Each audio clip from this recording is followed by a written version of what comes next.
After over 400 days since the 2008 Farm Bill expired, a new bill was signed into law, and I really regret that. I really regret it took so long. It got to the point where one of my good friends out in Dodge City said, "Pat, I don't care what you do to me, just let me know." So under the banner of predictability and expeditious handling, why our marks were pretty low. But getting a farm bill done, given the obstacles that we face with all sorts of different issues that we had, didn't seem to me that we were really concentrating on foreign program policy so much as other issues that became a real challenge. I understand the need and purpose for the farm bill, but the bill ended up in a direction where I have some real concerns. My entire career, I've been concerned with target price programs or any subsidy programs so named. They all have different acronyms, and the impact they have on planning decisions. And I absolutely believe that farmers should farm for the marketplace, not for government programs.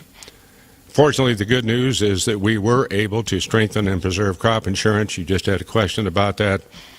Stop and think a minute what the disaster program would have looked like given the drought and the continuing drought that we see out in Kansas and Colorado and Oklahoma for the third year in a row. But when we would experience this kind of challenge before, there was always a disaster program.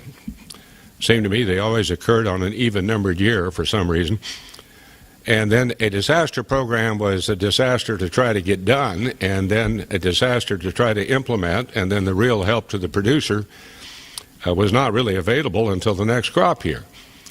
And now we have a crop insurance program that takes away that worry and that concern, and had it not been for the crop insurance program, a lot of producers that I represent in Kansas would not be in the business of agriculture production.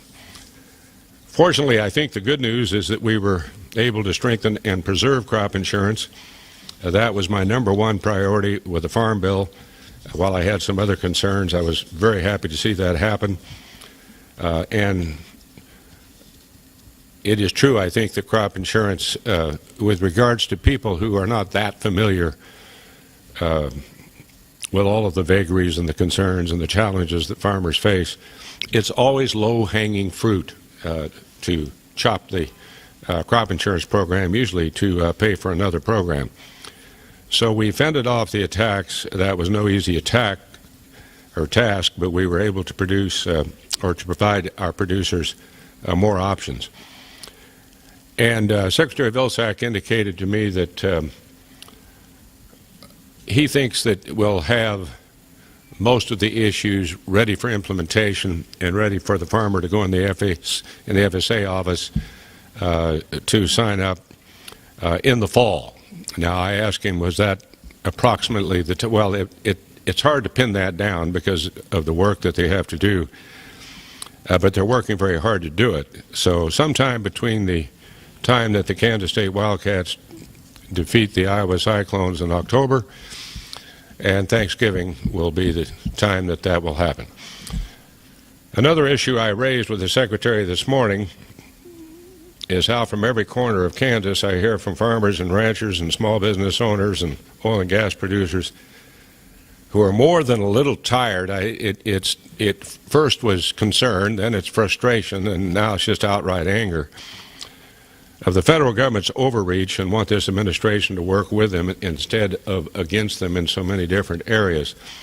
For the last couple of months, I have asked the groups that come into my office or other groups what they think the #1 topic of discussion would be out in Kansas. Now, this is primarily in the western part. I said, well, you guess, you tell me. And they'll say, well, it's probably Obamacare. Well, yeah, they're concerned about that. Tax reform, sure, we need tax reform. Foreign policy. And the Ukraine, yes, they are worried about that. #1 issue in Kansas is the lesser prairie chicken. And I understand the overly burdensome and significant impacts of the listing of the lesser prairie chicken will have on private land and private landowners, vital industries, including agriculture and the energy sector in Kansas. Now, the bird was recently listed as a threatened species. I believe it is crucial that all conservation options be made available so the agriculture and the energy sector can choose the best fit for their operation. And I think this is just the latest example of how the Endangered Species Act cries for reform, and that we need to be making regulatory decisions that have common sense as opposed to the overregulation problem. The Environmental Protection Agency has now proposed regulations, I believe, that would allow the EPA to further expand its control, all under the guise of the Clean Water Act. That's the navigable water issue that we have had, gosh, for decades. This means that a farm pond would be a navigable water, or a dry creek bed, or even an underwater stream, perhaps. I add that no respectable duck would ever land on the farm pond, but that's another matter. I'm no fan of this proposal. The public is still allowed to comment on the technical definitions and changes to the Clean Water Act, which will lay the groundwork for continued environmental regulation and potential future regulatory efforts.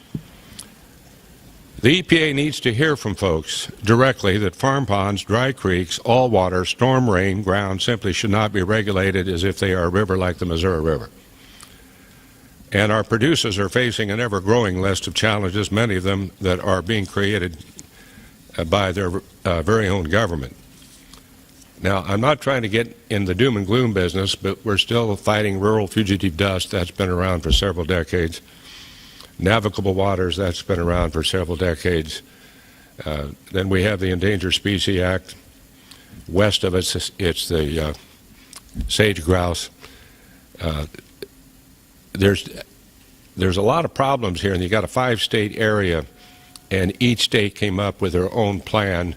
And on May 12, there's going to be an announcement on how all this is supposed to take place. My office has been asked time and time again how this is going to happen, and I've asked Secretary Vilsack to think of it this way, that the Agriculture Department, the USDA, should be a champion for producers as they face these challenges from other agencies in which they are also involved. So I hope that that will be the case, and I've also suggested to Chairwoman Stabenow and Ranking Member Cochran that we have some hearings pretty quick to go over some of these burdensome regulations. Folks are not asking about the Farm Bill.